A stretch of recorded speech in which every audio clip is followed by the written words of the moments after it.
Welcome to the 6th grade podcast. I'm Mr. Gornto, and today I'm joined by Ms. Canario and Ms. Brown.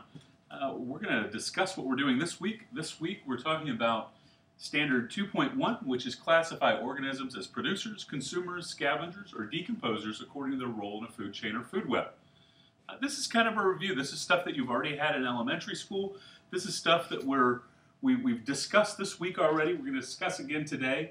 And the first thing is a food chain. A food chain is a direct path of energy going from one organism to another.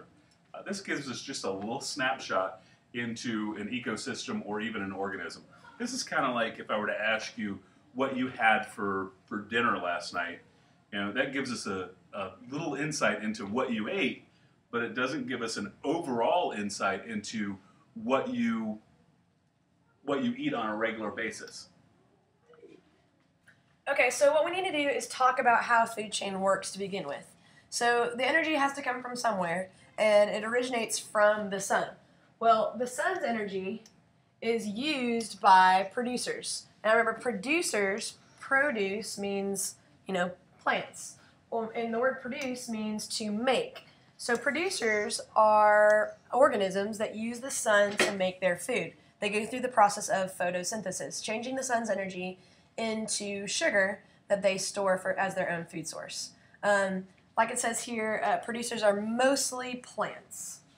Okay, so then the producer's energy is to the consumers. And the consumers get the energy from the producers by doing something called consuming or eating.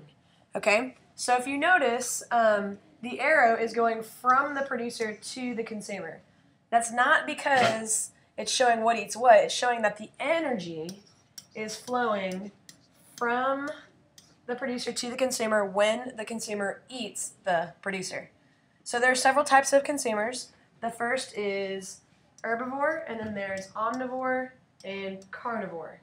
So those three types of producers are named by what they eat.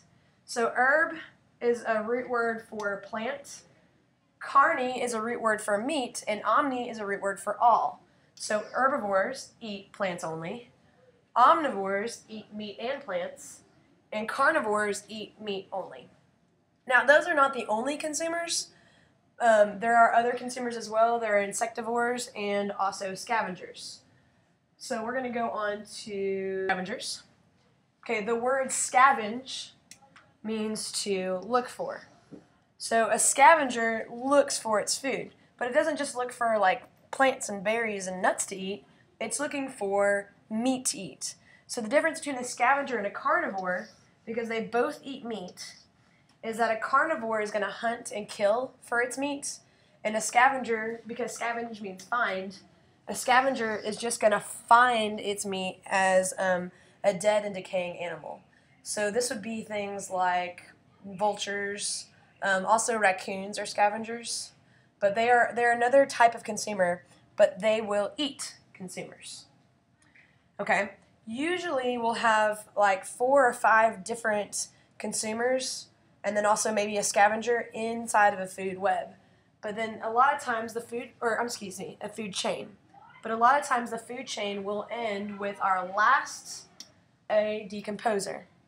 Now, decompose means to break something down. Okay, compose means to make. De is the opposite of, so it's the opposite of making, which means to break it down. So decomposers, they're different from consumers because consumers eat, right? Producers make, consumers eat, but decomposers don't actually eat, but they will break down dead materials into soil. A lot of times they're doing things like absorbing the nutrients from the dead materials, but as they're getting what they need from the dead material, they're also taking those nutrients from the dead log or the dead animal, and they're returning those nutrients back to the soil. So some examples of decomposers. Ms. Brown, what's an example of decomposer? What about a mushroom? Okay, mushrooms or fungi. Mr. Gordo? Bacteria. Oh yeah, that's a big one.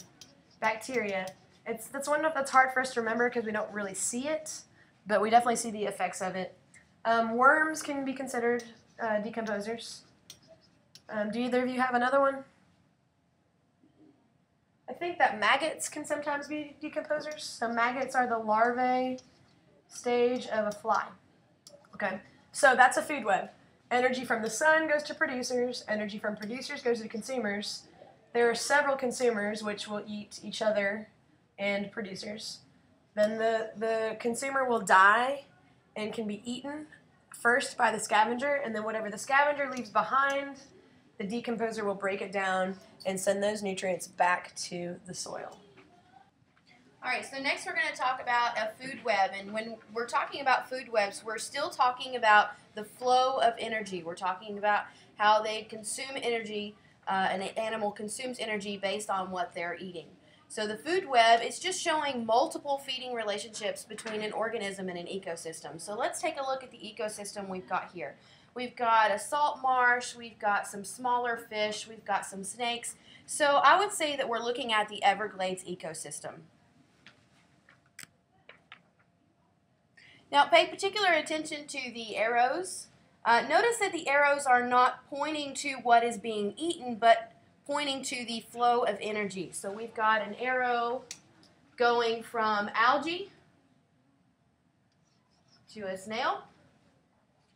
We've got, the snail is the primary consumer. They're the first one to be eating the algae. And then we've got an arrow going from the snail to the bigger fish, which is our secondary consumer. The energy that the snail had left over is going now to the fish. And from the big fish to our tertiary consumer, let's say the crane. And from our crane, we have our quaternary consumer, the hawk. Now, if you notice the arrow, if we're looking at just one strain inside of a food web, that's a food chain. So there are multiple food chains inside of a food web. Okay, that's it for 2.1. Watch the video as many times as you need, and come see us if you need any help. Thanks.